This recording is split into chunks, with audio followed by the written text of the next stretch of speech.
Hello friends, मैं आदित्य और आपके अपने यूट्यूब चैनल ऑलवेज स्टडी में आप सभी का स्वागत करता हूं। अगर चैनल पे नए हैं तो चैनल को सब्सक्राइब कर लीजिए, वीडियो को लाइक कर दिया करिए, कमेंट करके बताया करिए कि आपको वीडियो कैसा लग रहा है और अपने दोस्तों के साथ वीडियो को शेयर भी कर दिया करिए। आज हम लोग देखेंगे आगे जो टॉपिक है ये है मानव नेत्र के प्रमुख भाग। ठीक है, मानव नेत्र के प्रमुख भाग क्या क्या हैं इस पे हम लोग बात करेंगे, जो है देखेंगे क्या कौन कौन से भाग हैं। इसके बाद आगे जो वीडियो आपको मिलेगी उसमें जो है मानव नेत्र का अच्छे तरीके से फ़ोटो और एक एक चीज़ों पे जो है आपको दिखा के जो है डिस्कस होगा। तो सबसे पहले हम लोग मानव नेत्र के जो प्रमुख भाग हैं उस पर बात करते हैं, फिर आगे का देखते हैं। ठीक है, चलिए बढ़ते हैं। जो है अपना पहला क्या है वो देखते हैं। पहला दृढ़ पटल। ये दृढ़ पटल क्या होता है, एक बार इसकी परिभाषा देख लेते हैं, ये समझ लेते हैं। इसके बाद जो है आपको आँख की, मानव नेत्र की जो है तस्वीर मिलेगी। उसके बाद दृढ़ पटल क्या होता है और क्या क्या चीज़ें होती, जितनी सारी चीज़ें उसमें तस्वीर में भी आपको समझा दी जाएंगी। ठीक है, तो चलिए सबसे पहले देखते हैं दृढ़ पटल क्या है। मानव नेत्र का सबसे बाहरी भाग दृढ़ पटल होता है। मानव नेत्र का सबसे बाहरी भाग दृढ़ पटल होता है, जो एक अपारदर्शी श्वेत परत से ढका होता है। दृढ़ पटल नेत्र की भीतरी भागों की सुरक्षा करता है। ये जो दृढ़ पटल होता है वो नेत्र के भीतरी भागों की सुरक्षा करता है, जो एक अपारदर्शी श्वेत परत से ढका होता है।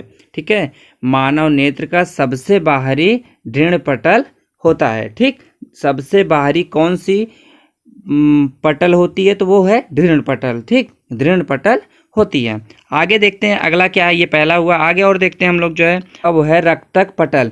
यह एक काले रंग की झिल्ली की तरह श्वेत परत के भीतरी पृष्ठ से लगी हुई होती है। यह प्रकाश को अवशोषित करती है और आंतरिक परावर्तन को रोकती है। आंतरिक परावर्तन को रोकती है। ठीक है, जो ये रक्तक पटल होता है यह एक काले रंग की झिल्ली की तरह श्वेत परत की भीतर जो है दृढ़ से लगी हुई होती है। ठीक है, यह प्रकाश को अवशोषित करती है और आंतरिक परावर्तन को रोकती है। ठीक, और आगे देखते हैं अगला क्या है। दो पे हम लोगों ने बात किया और तीसरा आप देखते हैं। तीसरा है कार्निया। ठीक है, कार्निया क्या होता है, कार्निया ठीक नेत्र का एक भाग है कार्निया। नेत्र के सामने उभरे हुए पारदर्शक भाग को कार्निया कहते हैं। प्रकाश कार्निया से होकर नेत्र में प्रवेश करता है तथा प्रकाश किरणों का अधिकांश परावर्तन कार्निया के बाहरी पृष्ठ पर होता है। कार्निया क्या है, नेत्र के सामने उभरे हुए पारदर्शक भाग को कार्निया कहते हैं। ठीक, प्रकाश कार्निया से होकर नेत्र में प्रवेश करता है। किरणों का अधिकांश भाग परावर्तन कार्निया के बाहर पृष्ठ पर होता है। ठीक, चलिए चौथा देखते हैं आगे। और हम लोग देखते हैं आगे है आइरिस। ठीक, आइरिस क्या होते हैं, अब इस पे बात करेंगे। आइरिस, आइरिस क्या होता है उस पे देखते हैं। कार्निया के पीछे अपारदर्शक झिल्ली के पर्दे को आइरिस कहते हैं। आँख का रंग आइरिस के रंग पर निर्भर करता है। जो ये आँख का रंग होता है वो आइरिस के ही रंग पर निर्भर करता है। कार्निया के पीछे अपारदर्शक झिल्ली के पर्दे को आइरिस कहते हैं। ठीक, आगे देखते हैं। आगे है पुतली। जो है अगला जो है पुतली। अब पुतली क्या होता है उस पे हम लोग देखते हैं। पुतली, आइरिस के मध्य में एक छिद्र होता है। आइरिस के मध्य में, आइरिस के बीच में एक छिद्र होता है जिसे पुतली या नेत्र तारा कहा जाता है। अब यहाँ से जो है दो क्वेश्चन बन रहा है, पुतली किसे कहते हैं, आइरिस किसे कहते हैं। पुतली किसे कहते हैं और नेत्र तारा किसे कहते हैं। तो नेत्र तारा और पुतली एक ही चीज़ है। ठीक है, आइरिस के मध्य में एक छिद्र होता है जिसे पुतली या नेत्र तारा कहते हैं। पुतली नेत्र में प्रवेश करने वाली मात्रा को नियंत्रित करती है तथा पुतली के आकार को आइरिस नियंत्रक करता है। ठीक है, पुतली के आकार को आइरिस नियंत्रित करता है। ठीक, आगे बढ़ते हैं और देखते हैं क्या है। अगला है नेत्र लेंस। अब इस पे हम लोग बात करेंगे नेत्र लेंस क्या होता है। नेत्र लेंस, आइरिस के ठीक पीछे नेत्र लेंस स्थित होता है। आइरिस के ठीक पीछे नेत्र लेंस स्थित होता है। यह एक द्विउत्तल लेंस होता है। यह एक द्विउत्तल लेंस होता है। यह प्रोटीन का बना होता है। यह पारदर्शी और मुलायम होता है। यह पारदर्शी भी होता है और मुलायम भी होता है। ठीक है। लेंस के पिछले भाग की वक्रता त्रिज्या छोटी और अगले भाग की वक्रता त्रिज्या बड़ी होती है।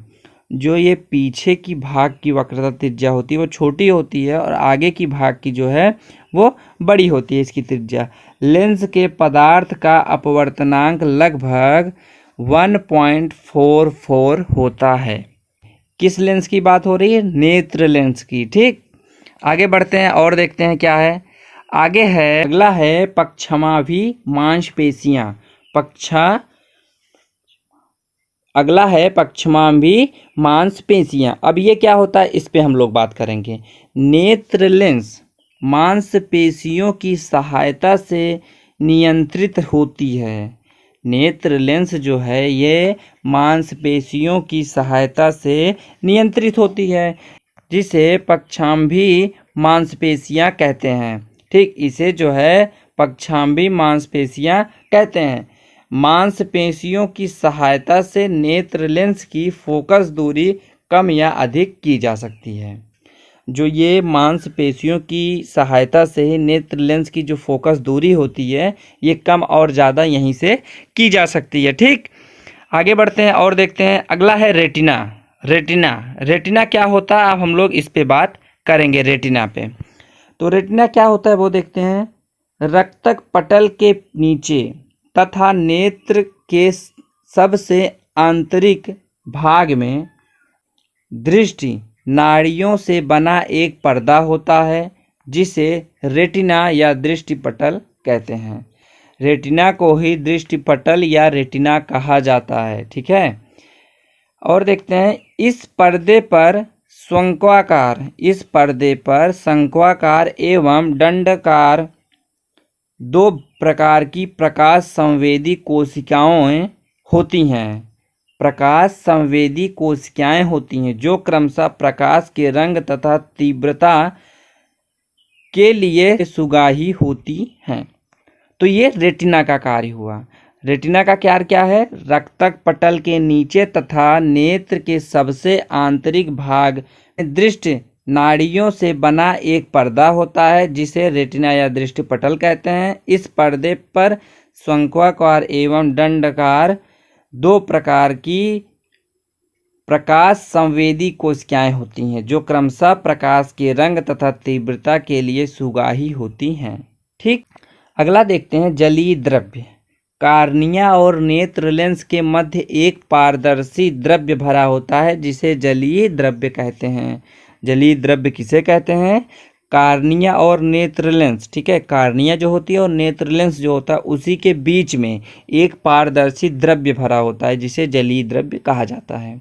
ठीक, और देखते हैं कचाभ द्रव्य। अब ये कचाभ द्रव्य क्या होता है इसको देखते हैं।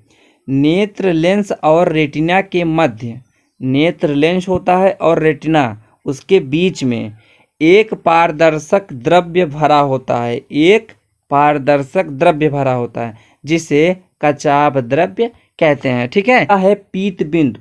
रेटिना के पास स्थित गोल पीला बिंदु को पीत बिंदु कहते हैं। रेटिना के पास स्थित गोल पीला बिंदु को पीत बिंदु कहते हैं। इस बिंदु पर प्रकाश की सुग्राहिता सबसे अधिक होती है। इसी बिंदु पर प्रकाश की सुग्राहिता सबसे अधिक होती है। बिंदु पर बनने वाला प्रतिबिंब सबसे अधिक स्पष्ट दिखाई देता है।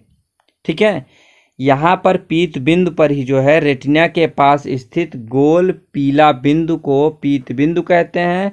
इस बिंदु पर प्रकाश की सुग्राहिता सबसे अधिक होती है, जिससे इस बिंदु पर बनने वाला प्रतिबिंब सबसे अधिक स्पष्ट दिखाई देता है। ये चीज़ें आपको समझ में आ गई होंगी। और आगे देखते हैं, अगला है अंध बिंदु। अगला जो है वो है अंध बिंदु। अब ये अंध बिंदु क्या होता है, इस पे हम लोग डिस्कस करेंगे। जिस बिंदु से दृष्टि नाड़ियाँ मस्तिष्क को जाती हैं उस बिंदु को अंध बिंदु कहते हैं। जिस बिंदु से दृष्टि नाड़ियाँ मस्तिष्क को जाती हैं उसे अंध बिंदु कहते हैं। इस बिंदु पर प्रकाश का कोई प्रभाव नहीं पड़ता। इसी बिंदु पर प्रकाश का कोई प्रभाव नहीं पड़ता है, ठीक है, जिससे इस बिंदु पर बनने वाला प्रतिबिंब बनता है, ठीक, लेकिन दिखाई नहीं देता है। ठीक है, यहाँ पे ये टॉपिक इतना ख़त्म होता है।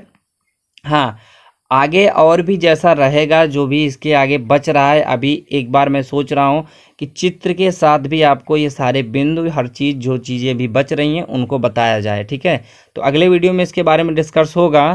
तो तब तक के लिए जो है आप लोग अपनी ये जितनी भी चीज़ें पढ़ाई गई हैं ये तैयार करिए। मिलते हैं अगले वीडियो में। Thanks for watching.